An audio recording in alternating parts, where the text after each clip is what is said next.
Hello economists. तो इस video में हम देखेंगे कि डिमांड फंक्शन को यूटिलिटी फंक्शन से कैसे डिराइव करते हैं और ये पूरा मैथमेटिकल होगा। और ये लेक्चर 10 है और पूरी लेक्चर सीरीज आपको टीचमेंट क्लासरूम में ही मिलेगी, जिसकी डिटेल्स डिस्क्रिप्शन बॉक्स में दी गई है। पहले मैं दिखा देता हूँ कुछ क्वेश्चन जो आईएएस एग्जाम में पूछे गए हैं, वहीं से derivation of demand curve from utility function से। जैसे यहाँ देख सकते हैं, यहाँ लिखा हुआ है डिमांड फंक्शन में be derive from Cobb Douglas utility function. तो इस पूरे वीडियो में हम कोप-डगलास यूटिलिटी फंक्शन को ही एग्जांपल लेकर यूटिलिटी फंक्शन से डिमांड फंक्शन कैसे डिराइव किया जाता है उसे करेंगे, क्योंकि जनरली जो फंक्शन आपको दिए जाते हैं वो कोप-डगलास यूटिलिटी फंक्शन भी ही होते हैं। जैसे यहाँ भी देखिए, ये क्वेश्चन जो है ये भी कोप-डगलास यूटिलिटी फंक्शन ही है, और यहाँ भी आपको कहा गया है कि आपको डिमांड फंक्शन डिराइव करना है, डिराइव द डिमांड फंक्शन, और ये भी बताना है कि वो होमोजेनियस ऑफ डिग्री 0 है। ठीक, homogeneous of degree 0 in price and income, तो इसकी भी चर्चा हम करेंगे। और वो आगे देखिए क्या है, यहाँ भी देखिए यही कहा गया है कि ये फंक्शन है यूटिलिटी और आपको क्या करना है, डिमांड फंक्शन डिराइव करना है। इस क्वेश्चन में भी वैसा ही कहा गया है कि ये यूटिलिटी फंक्शन है और आपको डिमांड फंक्शन डिराइव करना है और बताना है कि होमोजेनियस ऑफ डिग्री 0 है। और यहाँ इलास्टिसिटी से भी रिलेटेड क्वेश्चन पूछा गया है, तो इलास्टिसिटी वाला पोर्शन हो सकता है हम बाद के वीडियो में देखेंगे। खैर, इस वीडियो में हम इस वीडियो में मेरा पर्पज ये सब सोल्व करना नहीं है, बस इस वीडियो में मैं आपको बताऊंगा कि कैसे डिराइव किया जाता है। सॉल्यूशन इन क्वेश्चंस का आपको टेस्ट के बाद टीचमेंट क्लासरूम में ही मिलेगा, ये यूट्यूब पे पब्लिकली अवेलेबल नहीं होगा। तो चलिए शुरू करते हैं। तो सबसे पहले हम कोप-डगलास यूटिलिटी फंक्शन लेते हैं, जिसे आप ऐसे लिखते हैं, utility is equal to x to the power alpha and y to the power beta. ठीक, अब इसे आप x1 x2 भी लिख सकते हैं, तो बात तो बराबर ही है, बस नोटेशन अलग है। उसके बाद बजट फंक्शन को हम कुछ इस तरह लिखते हैं, P X X plus P Y Y is equal to I. तो ये हो गया हमारा बजट फंक्शन। ठीक, अब हम क्या करेंगे, लैग्रांजियन का यूज करेंगे और डिमांड फंक्शन को डिराइव करेंगे। और एक बात मैं और बता दूं कि जरूरी नहीं है कि आप लैग्रांजियन का ही यूज करें। आप सिंपली जो एक मेथड होता है M R S is equal to P x P y, इसका यूज करके भी आप निकाल सकते हैं, लेकिन फिलहाल मैं यहाँ लैग्रांजियन का यूज कर रहा हूँ।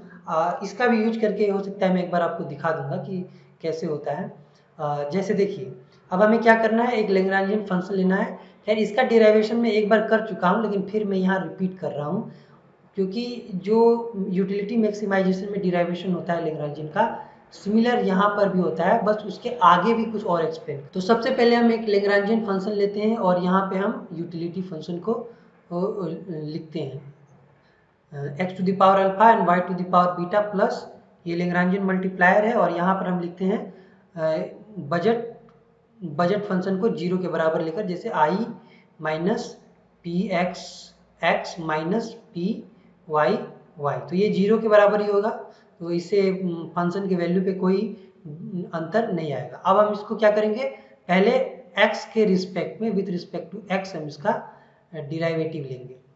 विथ रिस्पेक्ट टू x लेंगे तो यहाँ अल्फा हो जाएगा, फिर x to the power alpha minus 1 होगा, और यहाँ हो जाएगा y to the power beta, क्योंकि ये कांस्टेंट की तरह है, y to the power beta.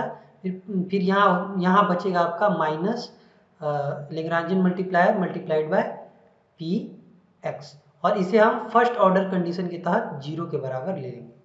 फिर उसी तरह सिमिलरली हम y के रिस्पेक्ट में पार्शियल डिराइवेटिव लेंगे, तो यहाँ हो जाएगा बीटा, फिर ये x to the power alpha ही रहेगा, और y में बीटा माइनस 1 हो जाएगा, फिर यहाँ बचेगा माइनस पी वाई। ये सब मैं पिछले वीडियो में ये डिटेल से बता चुका हूँ, इसलिए मैं जल्दी जल्दी आगे बढ़ रहा हूँ, और इसको मैंने 0 के बराबर ले लिया।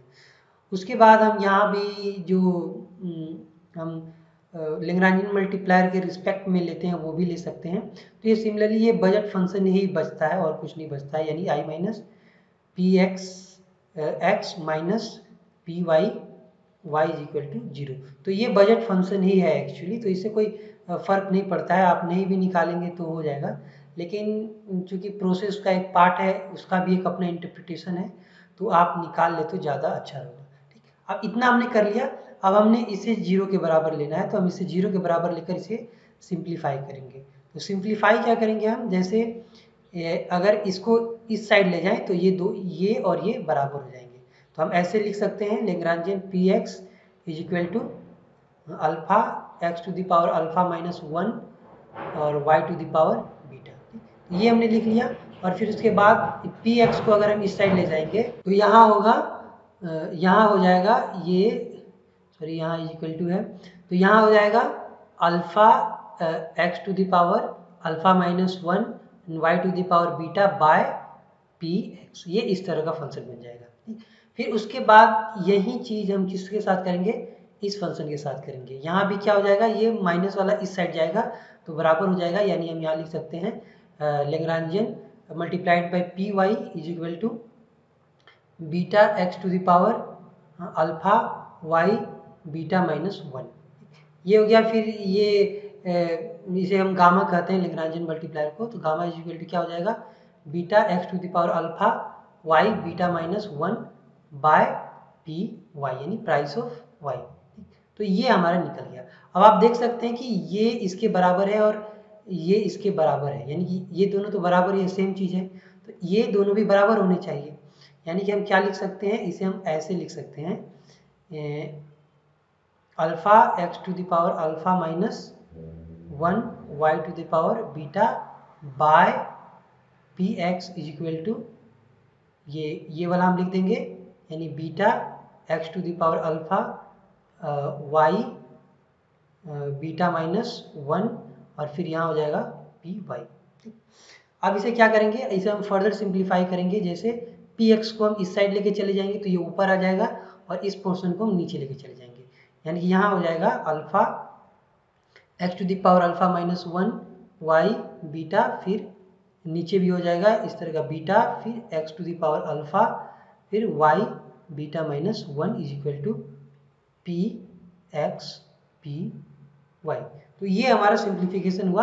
अब इसे हम फर्दर सिंप्लीफाई करेंगे। इसमें हम क्या करेंगे कि ये जो अल्फा माइनस 1 है, x to the power alpha minus 1, तो इसके नीचे चला जाएगा और ये जो y to the power beta minus 1 है, इसको हम ऊपर ले जाएंगे। तो देखिए क्या होता है ऊपर ले जाने के बाद, जैसे क्या होगा कि ये अल्फा बाय बीटा रह जाएगा और उसके बाद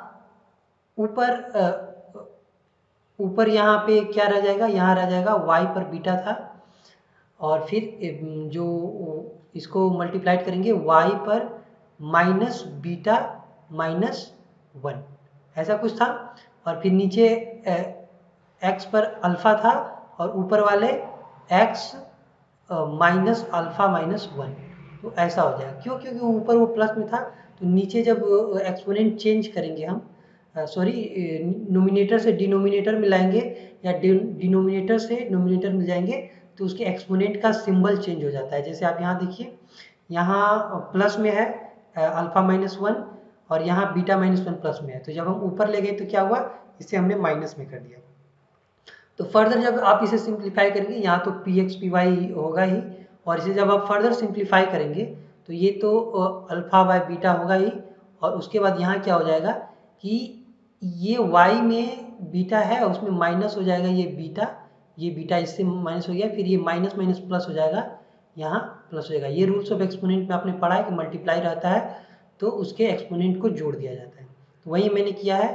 और फिर x to the power alpha minus alpha plus 1 similarly हो जाएगा, यानी कि ये कट जाएगा, ये खत्म हो जाएगा, बीटा में बीटा चला जाएगा, अल्फा में अल्फा चला जाएगा, और सिंपली आपका जो बचेगा, ये तो पी एक्स पी वाई इधर ही रहेगा, लेकिन यहाँ जो बचेगा वो अल्फा बाय बीटा और फिर यहाँ y by x is equal to P x P Y. तो ये हमारा निकल गया। और आपको मैंने बताया था पहले कि पिछली वीडियोस में मैं बता चुका हूँ कि जो एमआरएस आप निकालते हैं कोप-डगलास प्रोडक्शन फंक्शन का, तो ये ऐसा यही निकलता है एमआरएस, यानी कि एक तरह से ये एमआरएस है जो कि पी एक्स पी वाई के बराबर है। तो यहाँ से directly MRS is equal to P x P y का भी फॉर्मूला निकाल के आप ये पूरा प्रोसेस कर सकते हैं। ठीक, तो आप जैसे करें वैसे भी करें तो मुझे नहीं लगता गलती का लाएगा, आप वैसे भी कर सकते हैं। लेकिन मैंने लैग्रांजियन का यूज किया है क्योंकि लैग्रांजियन बार बार पूछा जाता है, कभी कभी एक्सप्लिसिटली बोल दिया जाता है कि आपको लैग्रांजियन का ही यूज करना है, तो वही मैंने किया है। अब हमें क्या करना है, अब हमें डिमांड फंक्शन निकालना है। ठीक, अब डिमांड फंक्शन निकालने का मतलब क्या हुआ कि x है क्या, क्वांटिटी, और y quantity of good x and y क्या है, क्वांटिटी ऑफ गुड y। तो डिमांड फंक्शन जनरली क्या होता है कि जैसे q is a function of price या फिर इनकम भी आप ले सकते हैं।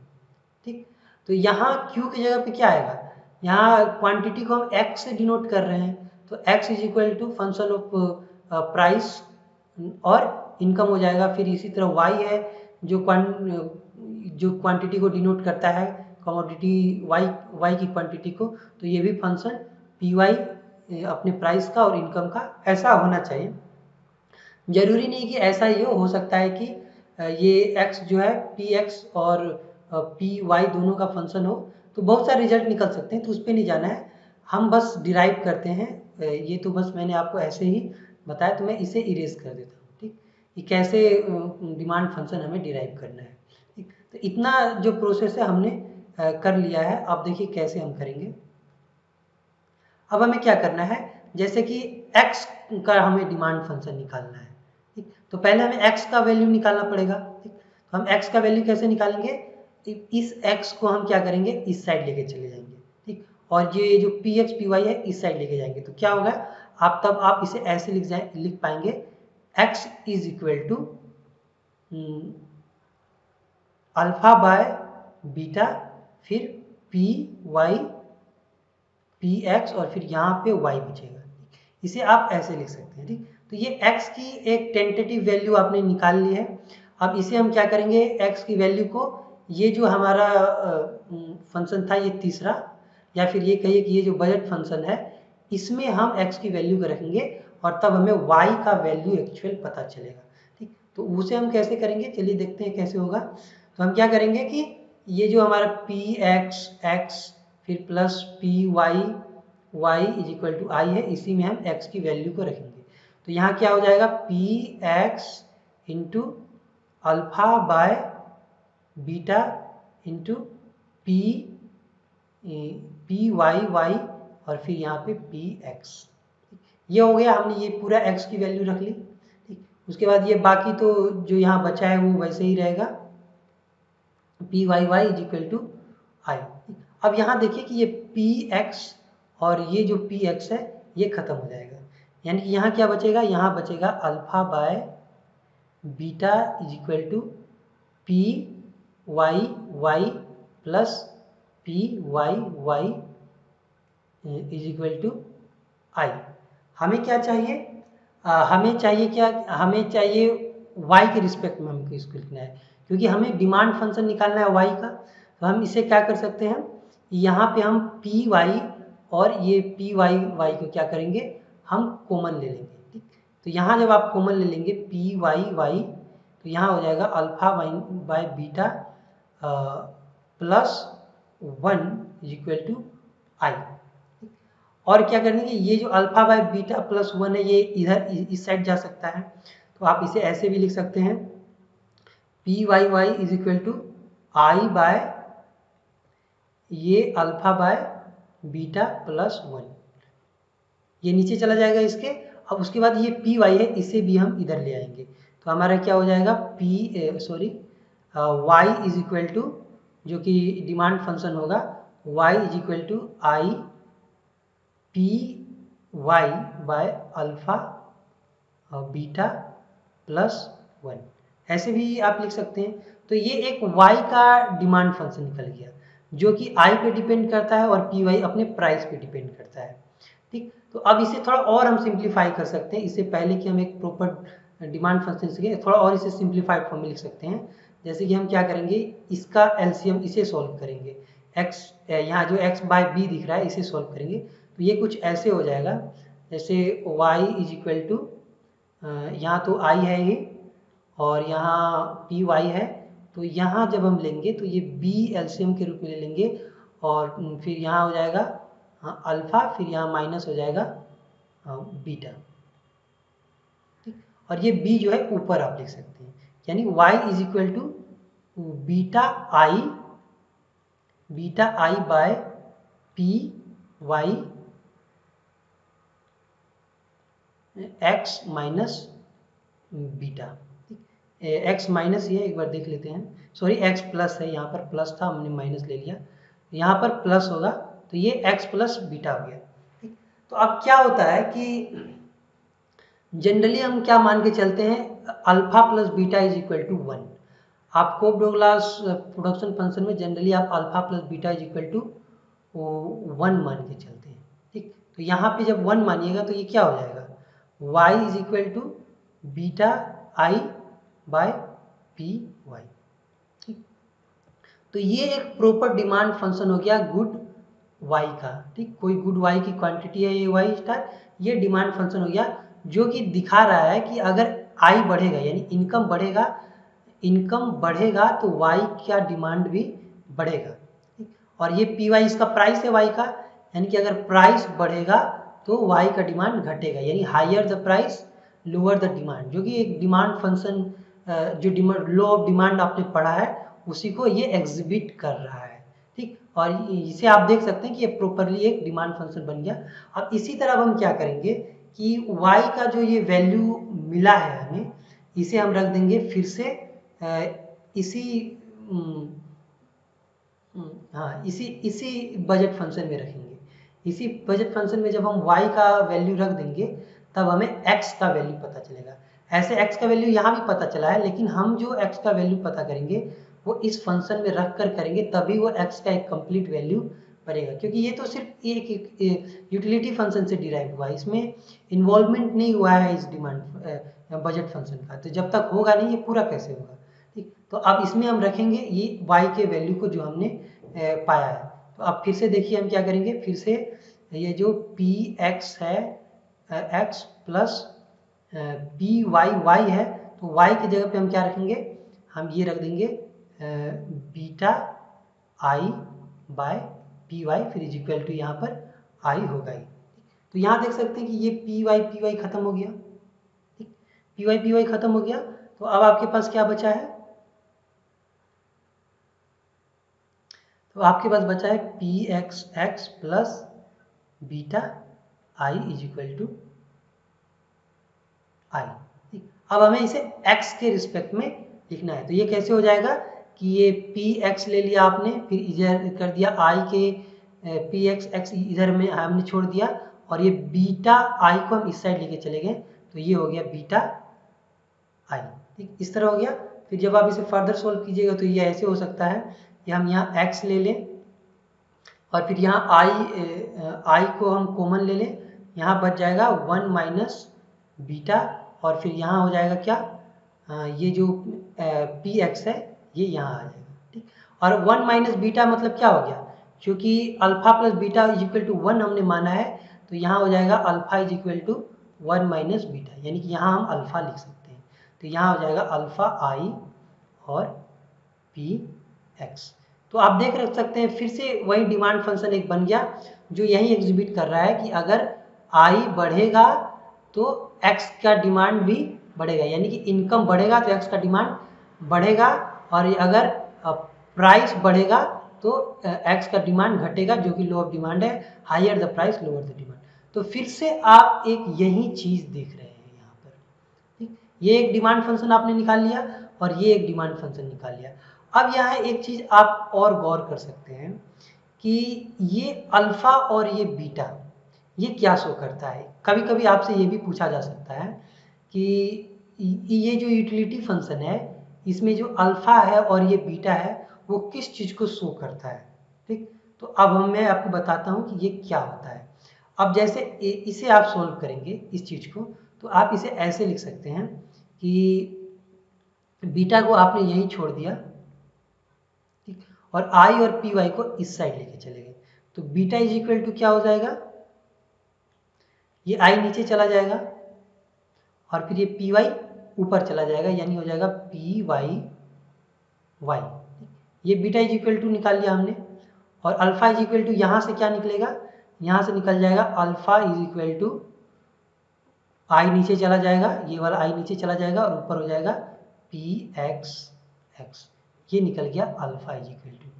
ठीक, अब ये क्या बता रहा है, ये देखिए ये टोटल इनकम है और ये है क्या गुड वाई और उसका प्राइस, यानी कि ये पूरा क्या दिखा रहा है कि गुड वाई पे कितना एक्सपेंडिचर हुआ है, कितना गुड वाई परचेस किया गया है, और ये पी एक्स एक्स क्या दिखा रहा है कि कितना। तो अब देखिए कि इसे आप ऐसे भी कर सकते हैं कि ये जो अल्फा है ये दिखा रहा है कि जो कंज्यूमर है अपने पूरे इनकम का यानी टोटल इनकम आई का कुछ पार्ट गुड एक्स पर खर्च करता है, ठीक, और कुछ पार्ट यहाँ बीटा जो दिखा रहा है कि कुछ पार्ट गुड वाई पर खर्च करता है, यानी कि ये एक्सपेंडिचर शेयर दिखा रहा है। ये अल्फा क्या दिखा रहा है, अल्फा बीटा, कि आप कितना एक्सपेंडिचर करते हैं गुड एक्स पर और कितना एक्सपेंडिचर करते हैं गुड वाई पर। तो ये एब्सोल्यूट वैल्यू नहीं दिखा रहा है, ये दिखा रहा है कि जैसे अगर 1 है तो आप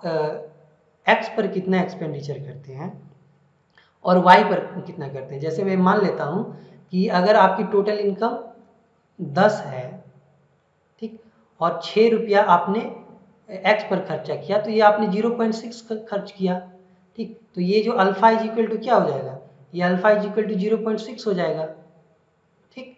और फिर इसी तरह अगर 6 रुपया अगर इस पर खर्च किया है तो बाकी 4 रुपया आपने वाई पे खर्च किया होगा 10 में से 4, तो ये हो जाएगा 0.4, यानी कि ये जो बीटा है बीटा इज इक्वल टू 0.4 हो जाएगा, ठीक। यानी कि ऐसे आप देख सकते हैं कि जो यूटिलिटी फंक्शन आप लिखते हैं x to the power alpha और Y to the power beta, अगर वो जो पिछला कंडीशन मैंने बताया तब वो ऐसे लिखा जाएगा 0.6 और y टू द पावर 0.4, यानी ये 0.6 एक्सपेंडिचर शेयर को बता रहा है x पर और 0.4 एक्सपेंडिचर शेयर बता रहा है y पर, यानी शेयर ऑफ एक्सपेंडिचर। तो ये भी आपसे पूछा गया है एग्जाम में, मैंने देखा है कहीं पूछा गया है कि आप अल्फा और बीटा का जो यूटिलिटी फंक्शन में इंटरप्रिटेशन है वो बताएं। तो ये एक इंटरप्रिटेशन हो गया, और दूसरा इंटरप्रिटेशन ये भी आप ध्यान रखें कि ये अल्फा और बीटा बता रहे हैं कि पूरे इनकम का कुछ पार्ट एक्स पे खर्चा होता है और कुछ पार्ट वाई पे खर्चा होता है, ये भी ध्यान रखना है। और तीसरी बात ये भी ध्यान रखें कि अल्फा बीटा इलास्टिसिटी भी बताते हैं, खैर उसकी बात मैं अभी नहीं करूँगा, उसकी बाद में बाद के वीडियो में करूँगा जब हम इलास्टिसिटी पढ़ रहे होंगे, ठीक। तो आपको बस यही ध्यान रखना है कि जो कॉफ डगलास प्रोडक्शन फंक्शन है उससे हमारा जो डिमांड फंक्शन निकला, एक तो x का डिमांड फंक्शन कुछ ऐसा निकला alpha I by p x, और y का डिमांड फंक्शन क्या निकला beta I by p y, ठीक। और इंटरप्रिटेशन जैसा कि मैंने आपको बताया कि ये दिखा रहा है कि आई बढ़ेगा तो डिमांड क्या होगा, बढ़ेगा। आप इक्वेशन से देख सकते हैं कि आई जितना ज़्यादा बड़ा होगा ये x का वैल्यू उतना ज़्यादा बड़ा होगा। और फिर और ये क्या दिखा रहा है कि अगर पी एक्स बढ़ेगा, ये तो नीचे है, ये बढ़ेगा मतलब ये घट जाएगा, तो पी एक्स बढ़ेगा तो ये x घटेगा, जो कि लॉ ऑफ डिमांड है, higher the price lower the demand. और सिमिलर चीज़ इसमें भी बताया गया है। और दूसरी चीज़ मैंने क्या बताई, अल्फा एक्सपेंडिचर शेयर बता रहा है x के लिए और बीटा एक्सपेंडिचर शेयर बता रहा है वाई के लिए, ठीक, अल्फा एक्स के लिए और बीटा वाई का एक्सपेंडिचर शेयर बता रहा है। और तीसरा इंसाइट क्या है कि ये जो अल्फा है, अल्फा क्या बताता है कि हम अपने इनकम का कुछ पोर्शन एक्स पर खर्च करते हैं, और बीटा बता रहा है कि जो अगला पोर्शन है इनकम का वो हम वाई पे खर्च करते हैं। तो ये इंसाइट आपको याद रखना है, ये किसी रूप में आपसे एग्जाम में पूछा जा सकता है। तो उम्मीद करता हूँ आपको समझ में आया होगा, नहीं समझ में आया होगा तो कोई बात नहीं, जब मैं सॉल्यूशन करूँगा इस क्वेश्चन का तो आपको समझ में आ जाएगा। लेकिन फिलहाल आपको जो टेस्ट दिया में जो ये सब क्वेश्चन दिए जाएंगे आपको पहले खुद से प्रयास करना है, उसके बाद तो मैं सॉल्यूशन बताऊंगा ही, ठीक। ऐसे अगर आपने वीडियो ध्यान से देखा समझा है तो आप बहुत हद तक सारे क्वेश्चन कर पाएंगे। फिलहाल मैं इस लेक्चर को ख़त्म करता हूँ और वीडियो से जुड़ने के लिए बहुत बहुत धन्यवाद।